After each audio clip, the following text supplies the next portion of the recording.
Hello everyone, welcome back to Bytes of CSE. So in this lecture, we'll be learning about the depth first search algorithm.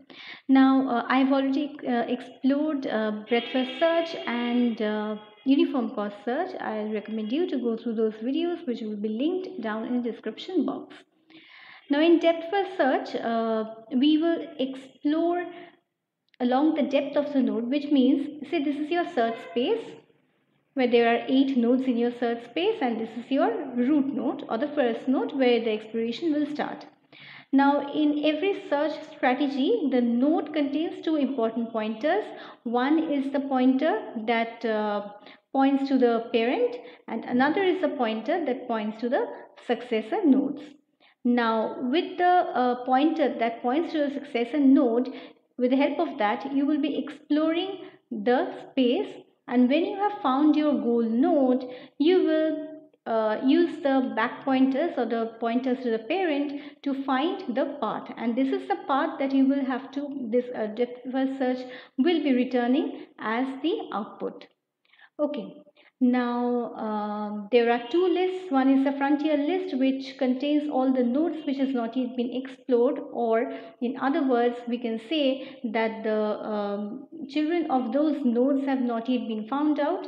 And there is an explored set. Whenever a node has been, the children of the node has been found out, that node has been, is sent to this explored set. Since we have started searching the space, your explored set contains no node as of now, and your frontier contains the first node, that is node number 1. So we can see that node number 1 has two children, that is nodes 2 and nodes 3. Now see, 1 has been sent to the explored set. Now if you have gone through the breadth first search video, you will know that breadth first search follows completes all the nodes that falls in a particular level, like complete exploring all the nodes that belong to one particular level. But in this depth first search, there are two nodes 2 and 3, so it will now explore node number 2. This indicates that this is the first node in the list, and it will take node number 2, send that to the explored set, and it has found out that node number 2 has two children, 4 and 5, these two nodes. Now in case of breadth first search, the next node to be explored would have been node number 3, but in this case, as you can see, generally in breadth first search, these nodes 4 and 5 would have been placed after node number 3, but in this case, node number 4 and 5 has been placed before node number 3. So we are actually following along this depth. So the next node to be explored is node number 4, and node number 4 has one descendant, that is node number 8, and node number 8c in this case is placed before 5. So we are actually following this level. Now node number 8 has been selected for exploration, and since node number 8 is a leaf node, it is just placed in the explored set and is deleted from the frontier. Now the next node that we have in this graph space is node number 5, and node number 5 has one child, that is node number 8. Now since node number 8 has already been explored, like there is a check to find if the node is already in this explored set. So since this is already present in the explored set, nothing is added to this, nothing is added to the frontier, and 5 is removed from the frontier and set to the explored set. So now the node remaining in your frontier is node number 3. So now it starts exploring node number 3. So node number 3 has again two children, 6 and 7, and 6 is selected. Now if you select 7 first and then 6, it's not a problem. You can do that, of course. This is just I'm following the number pattern. 6 comes before 7 and like that. But 7 can come before 6 in this case. Okay.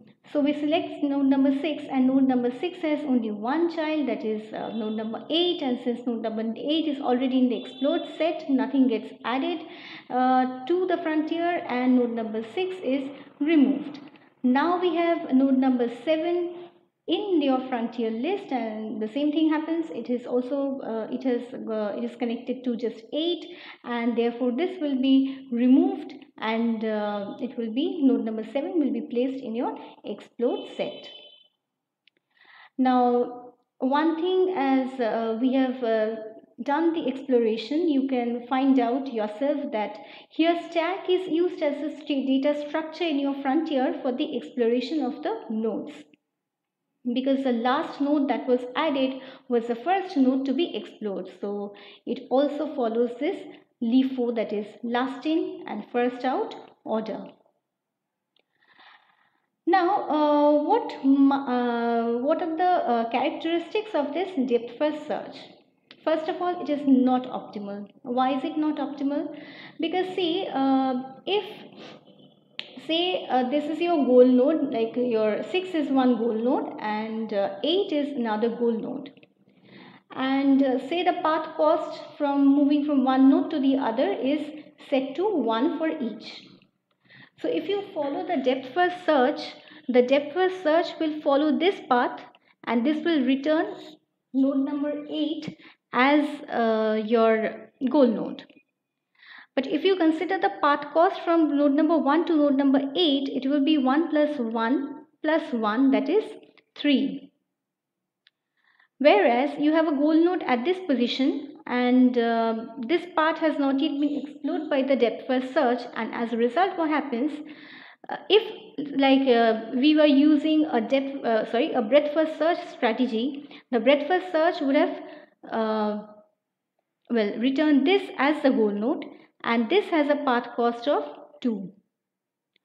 So naturally you can see that depth first search will not fare well if the path cost from going from one node to the other is at least non-decreasing, like if the path costs are same, or if this is 1, this is 2, like non-decreasing, like path cost of this by any means is not less than path cost of this. Next, it is very like when I started with this example, you would know that this is not a complete search. This is like you are half a set. You are just taking one node and you are exploring that node till the leaf level, and you are ignoring the rest of the tree. So you are not completing one level and moving on to the next level. You are actually following along the depth. And another problem is that it might get caught in an infinite loop. Now, if you have gone through the uniform cost strategy, I did not need to explain what it means. But for ones who haven't gone through that video, very shortly I would say that this node, the search space does not end here, and 8 is connected to another node, then another node, and this goes on for infinity. Now if you start with this path, after 4 8 is explored, and after 8, if 8 had not been the leaf node, it would have followed along this path, and that would lead you to a path that contains infinite number of nodes. And say for example we don't have this connection, like 7 and 6 are not connected to 8, and even 5 is not connected to 8, so this will not stop till it encounters a leaf node. So it gets caught in an infinite loop in this case. So that is clearly a disadvantage of depth first search strategy.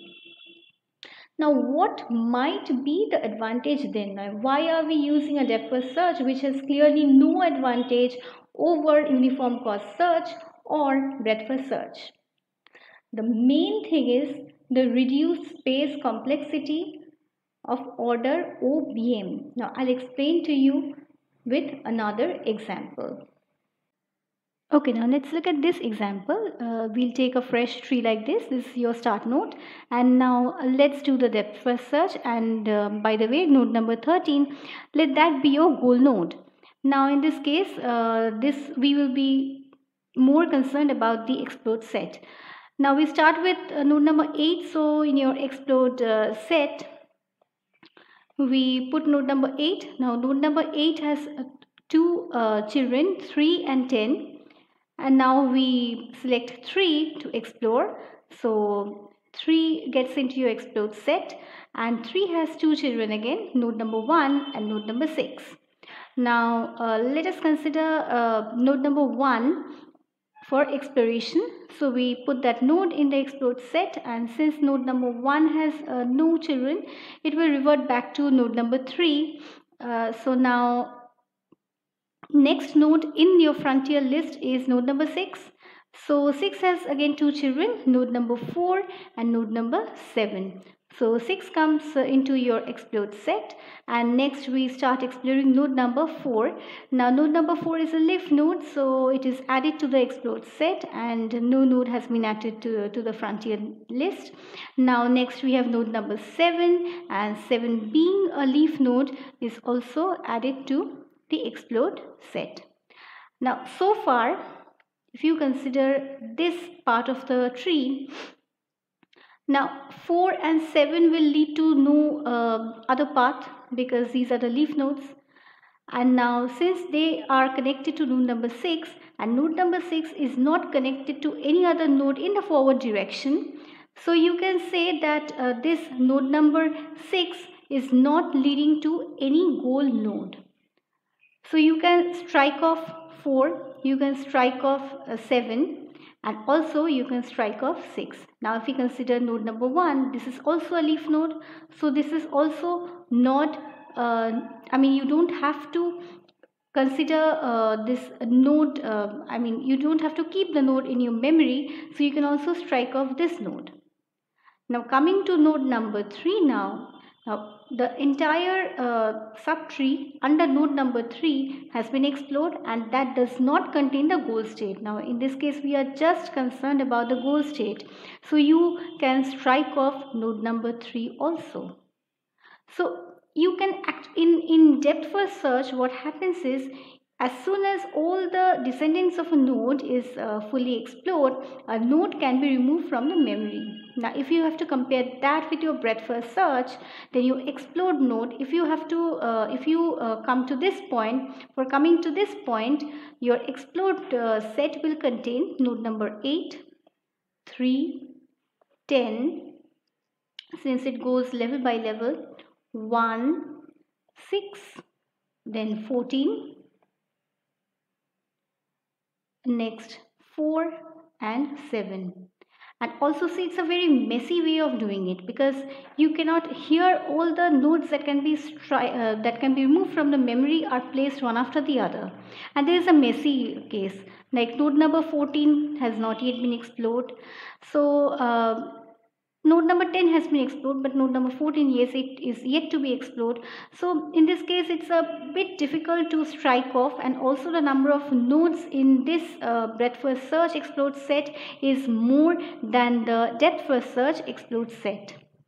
And also see, in this case we have an advantage that 1 has no children. If 1 hadn't been a leaf node, then also the nodes, the child node, children node of node number 1 would have been added to this explode set. So in this case, the advantage that depth first search gives over breadth first search is clearly the storage complexity. Now the storage complexity, the maximum storage that you will be needing in case of a depth first search algorithm is the big O notation of BM, where B is the branching factor and M is the maximum depth of the node. So that's all for today. That's all for depth first search. And if you have liked my video, please give me a thumbs up, and thank you for watching. There are 2 more videos that will be coming up as a consequence of this depth first search, that is the iterative deepening depth first search and the depth limited search. So I will be doing separate videos for that, and that's all for today. Thank you for watching.